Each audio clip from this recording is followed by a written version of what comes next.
Ai cũng nói rằng ngành công nghiệp điện ảnh và truyền hình đang bước vào giai đoạn suy thoái, từ việc nhiều dự án lớn thất bại, doanh thu giảm sút, cho đến tâm lý khán giả ngày càng khắt khe hơn, tất cả tạo nên một bức tranh có phần ảm đạm.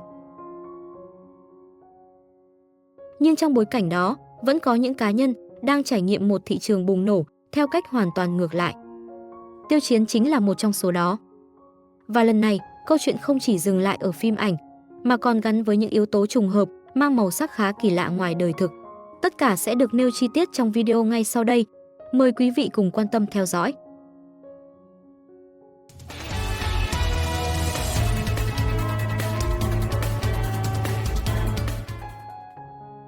Ngày 2 tháng 4 năm 2026, Tiêu Chiến xuất hiện tại Thanh Đảo, chính thức chuẩn bị gia nhập đoàn phim Thập Nhật Trung Yên.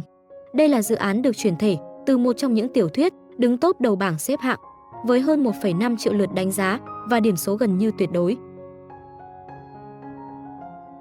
Tác phẩm mang màu sắc sinh tồn, tâm lý, giả tưởng, xoay quanh những trò chơi, nơi con người bị đặt vào hoàn cảnh cực hạn, phải liên tục lựa chọn giữa sống còn, niềm tin và sự lừa dối. Nhân vật trung tâm, Tề Hạ, là một kẻ lừa đảo có IQ cực cao, luôn đi giữa ranh giới thật và giả, đúng và sai. Đây là kiểu vai diễn không hề dễ.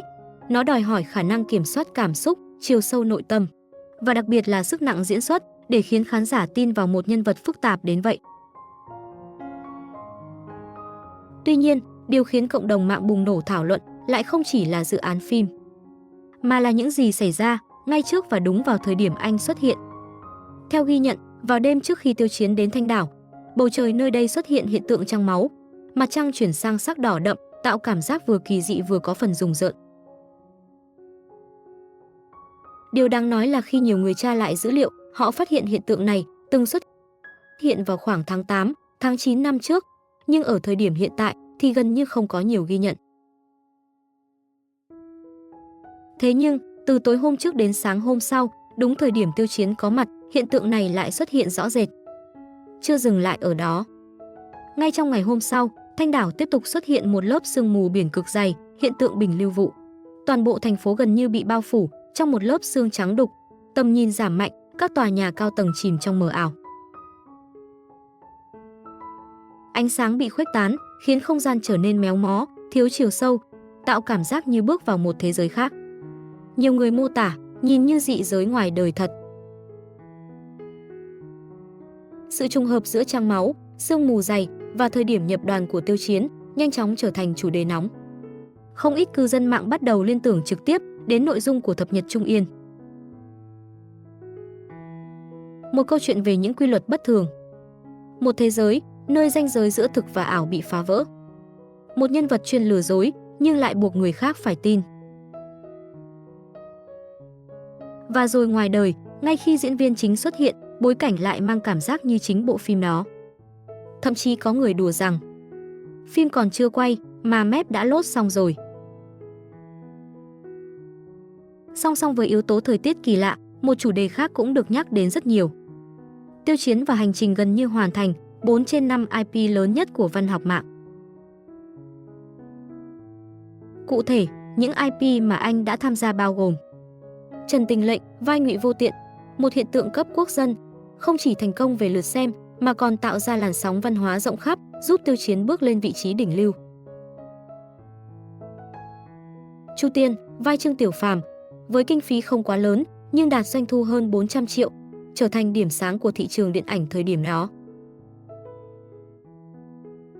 Đấu La Đại Lục, vai Đường Tam, một trong những dự án hiếm hoi, vừa có thành tích phát sóng cao, vừa được ghi nhận trong báo cáo tài chính của nền tảng. Tàng Hải Truyện, vai Uông Tàng Hải, đánh dấu bước chuyển sang những vai diễn có chiều sâu hơn, yêu cầu nhiều về chiến lược tâm lý và nội tâm nhân vật. Cần phân biệt rõ, Tàng Hải Truyện thuộc một siêu IP lớn là Đạo Mộ Bút Ký, nhưng không nằm trong danh sách ngũ đại IP mà cộng đồng mạng đang nhắc đến. Vì vậy, nếu Thập Nhật Trung Yên được xác nhận, Tiêu Chiến mới thực sự đạt mốc 4 trên 5 IP nổi bật nhất.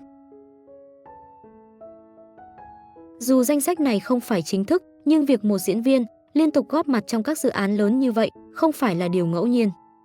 Ở góc độ ngành, đây là một tín hiệu rất rõ ràng. Thị trường không còn dễ dãi với những sản phẩm chỉ dựa vào danh tiếng.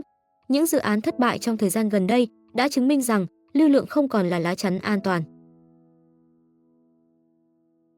Thay vào đó, các nhà đầu tư đang dần tập trung vào những cái tên có thể đảm bảo hai yếu tố. Thứ nhất, khả năng chuyển hóa IP thành sản phẩm đại chúng. Thứ hai, khả năng tạo ra hiệu quả thương mại ổn định. Tiêu Chiến, qua chuỗi dự án trước đó, đang đáp ứng được cả hai điều này. Điều này dẫn đến một nghịch lý thú vị. Ngành thì được cho là suy thoái, nhưng những người phù hợp với tiêu chuẩn mới lại ngày càng đắt giá hơn. Không phải thị trường hết tiền, mà là tiền đang được dồn vào đúng nơi có thể sinh ra kết quả. Ngoài ra, hiệu ứng còn lan rộng ra cả bên ngoài phim ảnh. Việc đoàn phim dự kiến quay tại Thanh Đảo đã kéo theo sự chú ý lớn đến địa điểm này. Từ cơ sở hạ tầng, dịch vụ cho đến du lịch, tất cả đều được kích hoạt theo. Cộng đồng fan cũng bắt đầu lên kế hoạch check-in, theo dấu đoàn phim, tạo nên một dạng hiệu ứng văn hóa, kinh tế gắn liền với dự án. Tất nhiên, cũng cần nhấn mạnh rằng thông tin về vai diễn trong Thập Nhật Trung Yên hiện vẫn chưa được công bố chính thức. Và khái niệm ngũ đại IP cũng chỉ mang tính cộng đồng, không có tiêu chuẩn cố định. Nhưng dù vậy, mức độ thảo luận hiện tại đã đủ để chứng minh sức hút của cái tên Tiêu Chiến. Cuối cùng, quay trở lại với chi tiết khiến nhiều người ấn tượng nhất. Trăng máu, sương mù dày đặc, một thành phố như bị che phủ. Và một diễn viên vừa bước vào một bộ phim về những quy luật phi logic. Dù tất cả chỉ là trùng hợp, nhưng chính những trùng hợp đó lại tạo nên một cảm giác rất đặc biệt. Giống như ranh giới giữa phim và đời đang bị làm mờ đi. Và biết đâu, đối với một số người, câu chuyện của Thập Nhật Trung Yên đã bắt đầu từ khoảnh khắc ấy. Từ khoảnh khắc trăng máu xuất hiện và Tiêu Chiến hạ cánh xuống Thanh Đảo. Hãy cùng chúng tôi dõi theo sự nghiệp của Tiêu Chiến. Đừng quên ấn like, để lại bình luận và đăng ký kênh để cập nhật những tin tức mới nhất nhé!